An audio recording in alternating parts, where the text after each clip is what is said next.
నెల రోజుల్లోనే ప్రజా ముఖ్యమంత్రిగా పేరు తెచ్చుకున్నారు ఏపీ సీఎం వైఎస్ జగన్. ఇచ్చిన ప్రతి హామీ నెరవేర్చే దిశగా నిర్ణయాలు తీసుకోవటం, పారదర్శక పాలన దిశగా అడుగులు వేయటం, బడుగు బలహీన వర్గాలకు మేలు చేసేలా పథకాలను ప్రకటించటం జగన్మోహన్ రెడ్డికి అనతి కాలంలోనే గొప్ప పేరును తెచ్చాయి. 5 ఏళ్ల పాటు అంధకారం అలుముకున్న రాష్ట్రంలో ప్రగతి వెలుగులను ప్రసరింపచేస్తూ నవశకానికి తెరతీశాయి.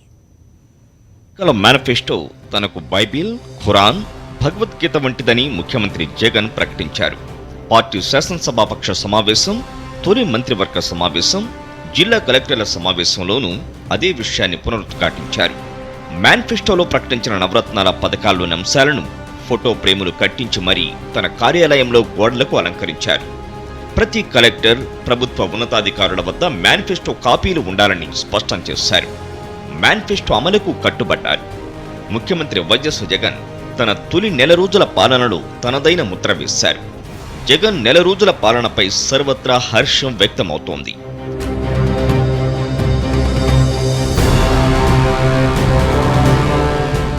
రాజకీయ పాలనా వ్యవస్థలో సీఎం జగన్ సామాజిక విప్లవం తీసుకొచ్చారు. తమ ప్రభుత్వంలో అన్ని పదవుల్లోనూ ఎస్సీ, ఎస్టీ, బీసీ, మైనార్టీలకు 50% ఇస్తామన్నారు. 5 ఉప ముఖ్యమంత్రి పదవుల్లో 4 ఎస్సీ, ఎస్టీ, బీసీ, మైనార్టీలకు కేటాయించారు. దళిత మహిళను హోంమంత్రిగా నియమించారు. బీసీ వర్గానికి చెందిన తమ్మినేని సీతారాంను అసెంబ్లీ స్పీకర్ను చేశారు. రాజ్యాంగ విలువలను పరిరక్షిస్తానని వైఎస్ జగన్మోహన్ రెడ్డి అసెంబ్లీ సాక్షిగా ప్రకటించి అందరి మన్ననలు పొందారు. చంద్రబాబు చేసినట్లు తాను రాజ్యాంగాన్ని అపహాస్యం చేయనని అసెంబ్లీలోనే ప్రకటించారు. అసెంబ్లీలో ప్రతిపక్షం ఉండాలన్నదే తన విధానమన్నారు. అవినీతి రహిత పాలన అందించేందుకు వైఎస్ జగన్ కార్యాచరణకు ఉపక్రమించారు.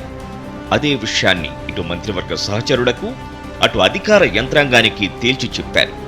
మంత్రులపై అవినీతి ఆరోపణలు వస్తే విచారిస్తానని, రుజువైతే పదవుల నుంచి తక్షణమే తొలగిస్తానని తొలి మంత్రివర్గ సమావేశంలోనే స్పష్టం చేశారు.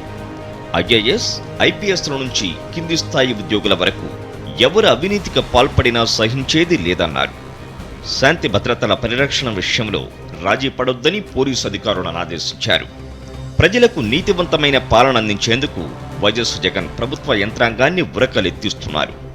సత్వరం సరైన నిర్ణయాలు తీసుకుంటూ అందరినీ ఆశ్చర్యపరుస్తున్నారు.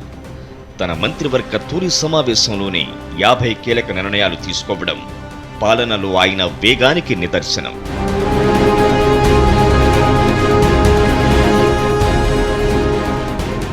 నెల రోజుల పాలనలో వైఎస్ జగన్ పలు కీలక నిర్ణయాలు తీసుకున్నారు. రైతన్నలకు వెన్నుదన్నుగా రబీ సీజన్ నుంచే వైఎస్ఆర్ రైతు భరోసా పథకం అమలు చేస్తామని చెప్పారు. పెట్టుబడి సాయం కింద ప్రతి రైతు కుటుంబానికి 12,500, అందుకోసం 13,125 కోట్లు వెచ్చించేందుకు ప్రభుత్వం సన్నద్ధమైంది.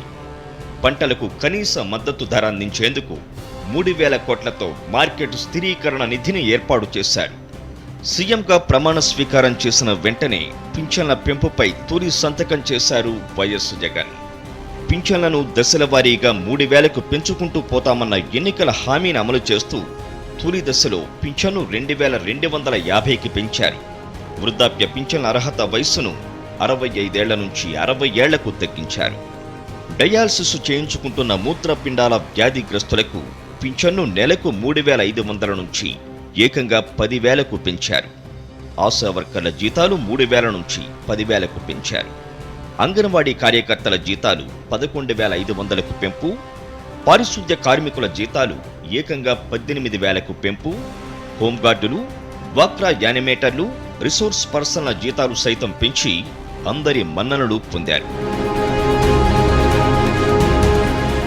ఆగస్టు 15 నాటికి గ్రామాల్లో ప్రతి 50 ఇళ్లకు ఒక గ్రామ వాలంటీర్ ఉండాలన్న లక్ష్యంతో 4 లక్షల మందికి ఉపాధి అవకాశాలు కల్పించే దిశగా నోటిఫికేషన్ సైతం జారీ అయింది.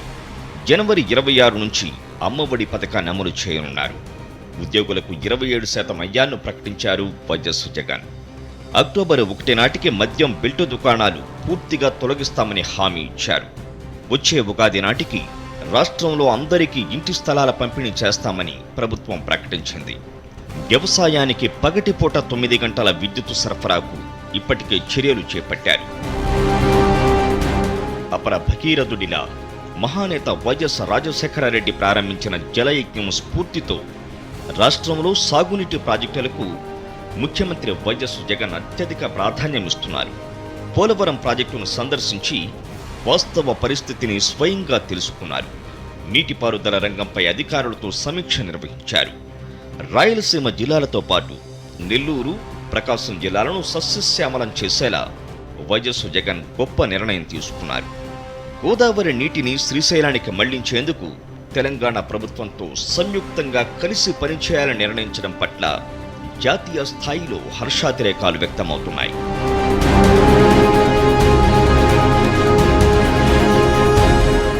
ప్రత్యేక హోదానే లక్ష్యంగా, రాష్ట్ర ప్రయోజనాల సాధనే ధ్యేయంగా కేంద్ర ప్రభుత్వంతో సీఎం వైఎస్ జగన్ సత్సంబంధాలకు పెద్దపీట వేస్తున్నారు. ముఖ్యమంత్రిగా బాధ్యతలు చేపట్టిన మర్నాడే ఢిల్లీకి వెళ్లి ప్రధానమంత్రి నరేంద్ర మోదీని